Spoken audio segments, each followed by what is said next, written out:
Hi everyone. The case that I'm going to solve today is really very exciting.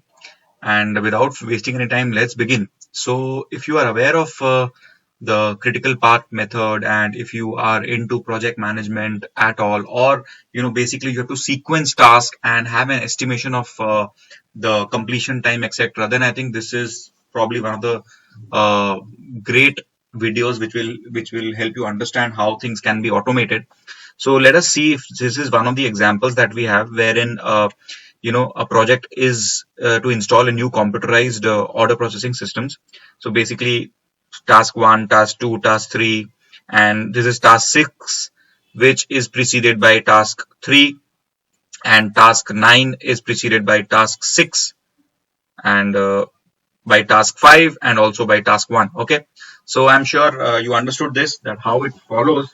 Now what I have done basically is I have taken certain information, I will put it into Excel, and Excel will automatically calculate the slack time, the total expected finish time, and everything. So basically saving a huge time for each of us. So let's see how we'll do it in Excel.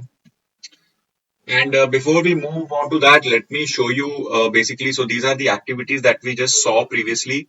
Activity 1, 2, 3, and this is A is basically uh, the optimistic time. So it will take, let's say, 6 weeks. This is the mean time, which will say let's say it will take 8 weeks, and this is the pessimistic time. That is activity 1 will take 10 weeks. Okay, so basically the method you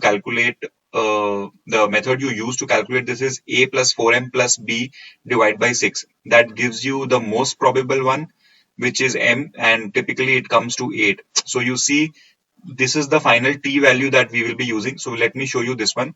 So 4 3s are 12, 12 plus 2 14, 14 plus 4 is say 18, 18 divided by 6 is 3. Okay, so if you are not aware of variance, standard deviation, then maybe this will be a little difficult, but it's okay. Even if you don't understand, it's fine, because what matters is the end result, which will be what is the total project completion time. Okay, so that is what matters, and you will get to know what that is.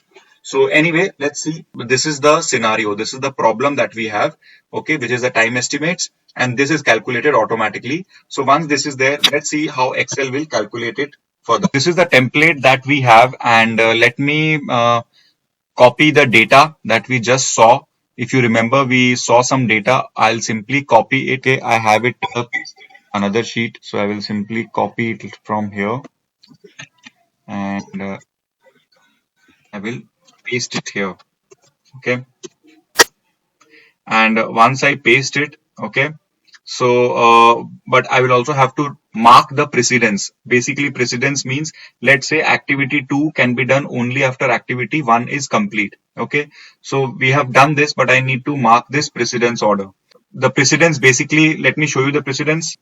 So if you see here, 4 is preceded by 1, 8 is preceded by 1, 5, and 6. So let us see 8 only. Okay, 8 is preceded by 1, 5, and 6. Okay, let's see. Okay, so this is all of the previous case that I used. Okay, so simply I have copied it for this case, which was 8 was preceded by 1, 5, and 6. Okay, so I will just come here and paste it.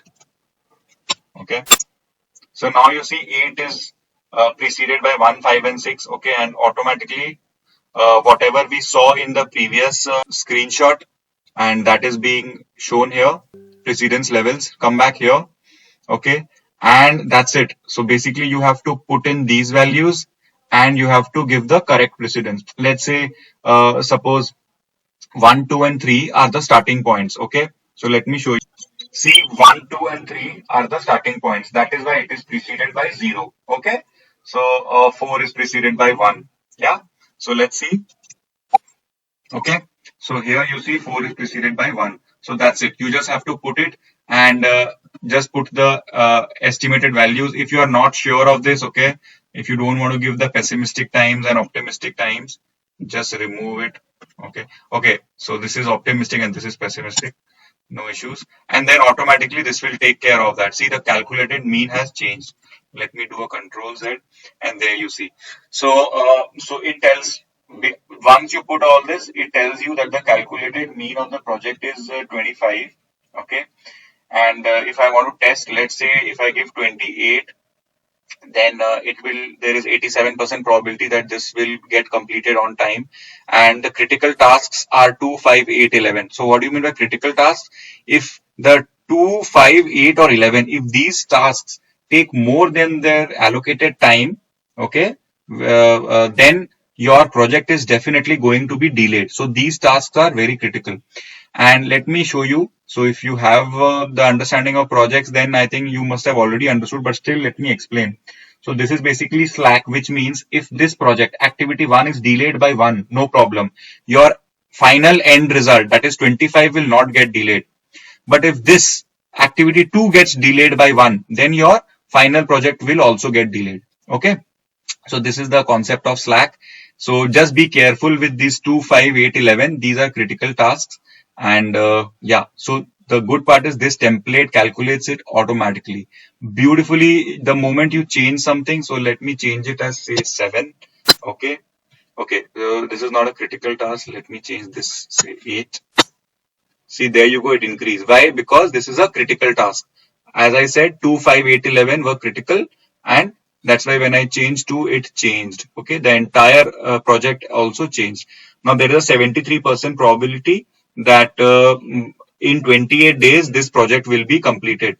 Now, suppose if I want say 90% probability, let me just try. I'll type 32, and it is within 32 weeks or days, whatever.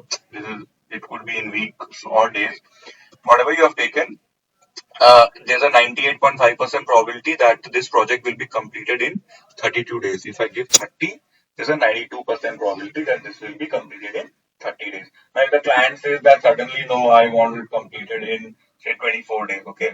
So just put it, and you can tell him that there's only 18% probability that this will be completed in 24 days. So, to have correct estimates and correct expectations. So this is beautiful. I think it will be very useful. Okay. You don't have to do anything. All you need to do is just change it here. That's it. And these need to be changed. And you might be wondering, what if the number of activities are less than 11? No worries. So let me show you. Let's say I delete this. Okay.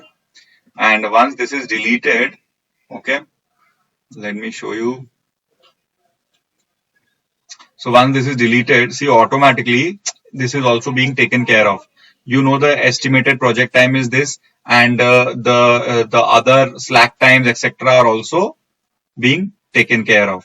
Okay, so this project should be completed in 15 days, and the critical tasks are 1 and 4. Yeah, this is 1 and 4. Okay, so great. Let's see. Let me know if you liked it. Thank you.